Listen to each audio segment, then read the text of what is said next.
Bébé, je me suis trompée, on recommence. Ça part super bien. Ça part super bien, je suis partie avec la deuxième. OK, on recommence. Est-ce que tu te demandes si ton bébé dort assez? En tant que maman, c'est sûr qu'on aimerait ça être certaine de bien répondre aux besoins en sommeil de notre enfant. En plus, on le sait à quel point c'est important, c'est bon pour le développement de son cerveau, c'est bon pour la construction de son système immunitaire, il y a une partie de la digestion qui se fait pendant le sommeil et aussi la croissance des os. Si tu te demandes si ton bébé dort assez, je te propose 5 signes que tu vas être capable d'évaluer super facilement. Je m'appelle Anne Renaud, je suis consultante en éducation au sommeil chez les enfants 0-5 ans et j'accompagne les familles pour qui le sommeil représente un défi. Imagine l'impact incroyable que peut avoir un meilleur sommeil pour ta famille. Tu as plus de patience, tu as plus d'énergie et surtout, tu as plus de plaisir à être un parent, surtout durant les périodes d'éveil. Alors c'est parti, 5 signes que ton bébé ne dort pas suffisamment. Signe numéro 1, l'heure du coucher qui s'éternise. Donc, ce que ça veut dire, c'est que tu vas avoir soit beaucoup de pleurs au coucher ou que ça va être difficile de finalement arriver à l'endormissement de ton enfant. Tu vas avoir plusieurs faux départs, comme me disent souvent les parents. Signe numéro 2, ton bébé est finalement endormi et 30 à 45 minutes après son endormissement, il se réveille et il pleure vraiment fort.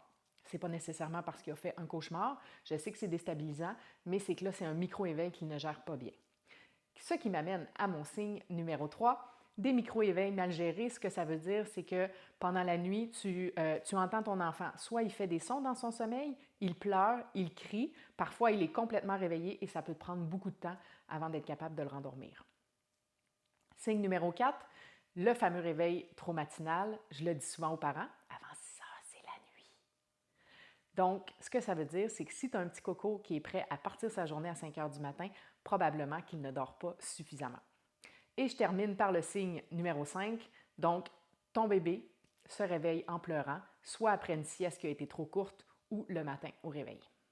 En résumé, signe numéro 1, heure du coucher qui s'éternise. 2, ton enfant dort 30 à 45 minutes et il se réveille en gros pleurs. 3, un micro-éveil mal géré. 4, un réveil trop matinal. 5, ton enfant se réveille en pleurant. Je t'invite à cliquer sur j'aime ou me faire un petit pouce si cette vidéo a été pertinente pour toi. Et moi, j'ai une question que j'aimerais que tu répondes en commentaire. Est-ce que tu as reconnu ton bébé dans un de ces 5 signes? Si oui, lequel? J'aimerais que tu me l'écrives dans les commentaires ci-dessous. Si tu as aimé le contenu de ma vidéo et que tu aimerais apprendre d'autres trucs, je t'invite à télécharger gratuitement mon e-book qui s'intitule « Les 7 secrets indispensables pour que bébé dorme » afin de t'assurer de bien répondre aux besoins de sommeil de ton enfant. Le lien se trouve dans le descriptif ci-dessous. Ah oui, j'oubliais en terminant, je te souhaite des super beaux dodos.